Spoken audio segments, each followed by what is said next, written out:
آج کے دور میں اخبار میں آج کا دن کیسا رہے گا، ستارے کیا کہتے ہیں، آپ کا یہ ہفتہ کیسا رہے گا، اس کے بارے میں فرمائیں۔ دیکھیے یہ ساری چیزیں وہ ہیں کہ جن کا تذکرہ ایک لفظ سے کیا جاتا ہے، یہ چونکہ متعلق ہے اور عملی معاملہ ہے، آج کی حدیث کے حوالے سے بھی اس میں یہ چیز آ جائے گی۔ ان کو کہا جاتا ہے آکلٹ سائنسز۔ ایک سائنسز ہیں جو بالکل واضح ہیں، فزکس ہے، کیمسٹری ہے، جیولوجی ہے، فلاں ہے، بایولوجی ہے، یہ کھلم کھلا صاف حواس خمسہ کے ذریعے سے ان کا علم حاصل کیا گیا ہے۔ پھر یہ کہ انٹلیکٹ کے ذریعے سے، پاور آف ریزننگ کے ذریعے سے انفرنس ہوتا ہے، نتیجہ نکالا جاتا ہے، پھر ایکسپیریمنٹیشن کے ذریعے سے پھر اس کی ویریفیکیشن ہوتی ہے۔ یہ علم ہے، یہ سائنس ایک آکلٹ سائنسز ہے۔ یہ ہاتھ کی پامسٹری ہے، آکلٹ سائنسز شمار ہوتی ہیں۔ یہ سائنس نہیں ہے، لیکن یہ کہ یہ ایک طرح سے انہیں کہہ دیا گیا کہ ہاں ان میں بھی کچھ ہے، کوئی حقیقت ہے۔ اسی طرح نجوم، ستارہ شناسی ہے۔ آپ پیدا کب ہوئے تھے، وہ جو ہے سائنس آف نمبرز وغیرہ وغیرہ، ان سب کو ایک لفظ میں جمع کر لیجئے، آکلٹ سائنسز۔ دوسری بات یہ جان لیجئے ان میں کچھ نہ کچھ حقیقت ہے، اس لیے کہ اس کائنات کی جو تخلیق ہے جو اللہ نے کی ہے، یہ چیزیں آپس میں بڑی مربوط ہیں۔ آخر کوئی وجہ ہے کہ میرے انگوٹھے کا نشان کچھ اور ہے، آپ کا کچھ اور ہے، تو ایک نہیں ہے۔ اور پھر یہ کوئی بدل بھی جاتے ہیں، کیریکٹر کی ٹرانسفارمیشن اگر ہوتی ہے ذرا تو یہ لکیریں بدلتی ہیں، تو یہ کوئی انڈیکس ہے۔ اب دیکھیے جیسے میں اب آخری مثال دے دوں، سحر حق ہے، جادو ہو سکتا ہے، جادو ہے، حقیقت ہے جادو، لیکن جادو کرنا جائز نہیں ہے۔ ایک چیز کا ہونا اور شے ہے، اس کا جائز ہونا اور شے ہے۔ شراب ہے، اس میں سرور ہے، اس میں کوئی تھوڑا سا نفع بھی ہے، قرآن مجید خود کہتا ہے کہ اس میں کوئی اسم کا پہلو بھی ہے، نفع کا پہلو بھی ہے۔ اسمہما اکبر من نفعہما، اس شراب اور جوئے کا جو گناہ کا پہلو ہے وہ زیادہ بڑا ہے نفع کے پہلو کی نسبت، لیکن حرام ہے، تو ہم تو اس حکم کو لیں گے کہ حرام ہے۔ اسی طرح جادو حق ہے لیکن حرام ہے۔ اسی طرح یہ چیزیں ان میں کچھ نہ کچھ حقیقت ہے، لیکن حضور نے فرمایا، یہ حدیث اب سن لیجئے، جس شخص نے نجومی کی کہی ہوئی بات کو مان لیا، حق سمجھا، اس نے اس شے کی نفی کی جو میں لے کر آیا ہوں۔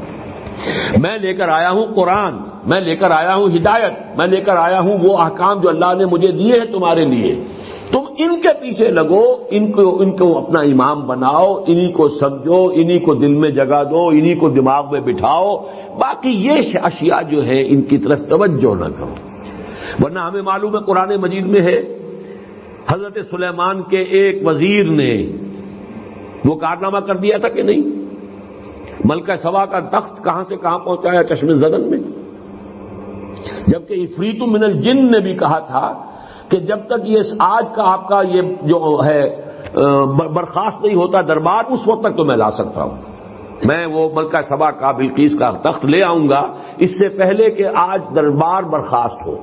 لیکن جو ایک صاحب کتاب کا علم کو تھا، کوئی علم، اب کون سا علم تھا وہ علم قرآن کا حدیث کا تو نہیں، کوئی اور علم تھا، لیکن اس نے کیا کیا، من قبل ان یرتد الیک طرف، اس سے پہلے کہ آپ کی نگاہ جو ہے واپس آئے، میں لا دیتا ہوں، اور سامنے موجود تھا وہ۔ لیکن کیا یہ علم حضور نے ہمیں سکھایا؟ کیا صحابہ کو سکھایا؟ کیا ابو بکر کو یہ معجزے سکھائے؟ کیا حضرت عمر کو سکھائے؟ ماں تو یہ کہا بھائی اللہ کی راہ میں جاؤ، جنگ کرو، محنتیں کرو، جد و جہد کرو، کوشش کرو، اسی عالم واقعات کے مطابق جد و جہد کر کے کام کرنا ہے، یہ چیزیں نہیں سکھائی۔ تو انہی کے کھاتے میں رکھ لیجئے ان تمام چیزوں کو کہ یہ چیزیں بالکل حقیقت سے خالی نہیں ہیں، ان کے اندر کچھ حقیقت ہے۔ اور آج میں نے ابھی چونکہ اس موضوع پر ایک مذاکرہ حال ہی میں ہوا تھا گورنمنٹ کالج لاہور میں، اس میں ایک بہت بڑے جو ہمارے ہاں کے پامسٹ ہیں مسٹر ایم اے ملک، وہ بھی آئے ہوئے تھے، ان سے زندگی میں پہلی ملاقات وہاں ہوئی، اور اشفاق صاحب بھی تھے، اشفاق احمد تلقین شاہ صاحب، وہاں گفتگو ہوئی۔ تو میں نے کہا کہ آج کی دنیا میں تو یہ شے ہمیں اتنی معلوم ہے، جینز کے اندر سب کچھ لکھا ہوا ہے، تو اگر ہاتھ کے انگوٹھے میں لکھا ہوا تو کون سی بڑی بات ہے، یہ تو بہت بڑی شے ہے۔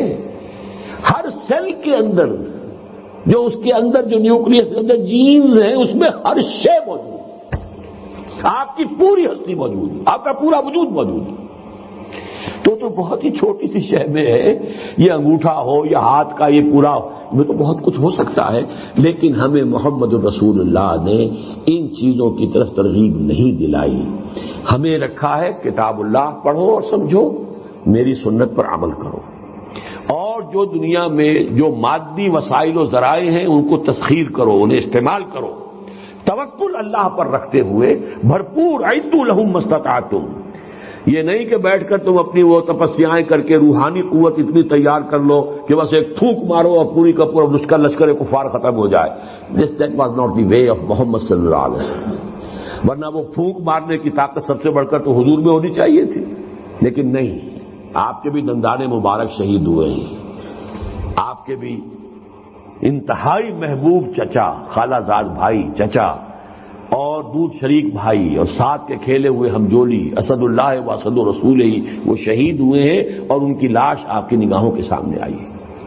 تو ہمیں وہ راستہ اختیار کرنا ہے ما انا علیہ و اصحابی.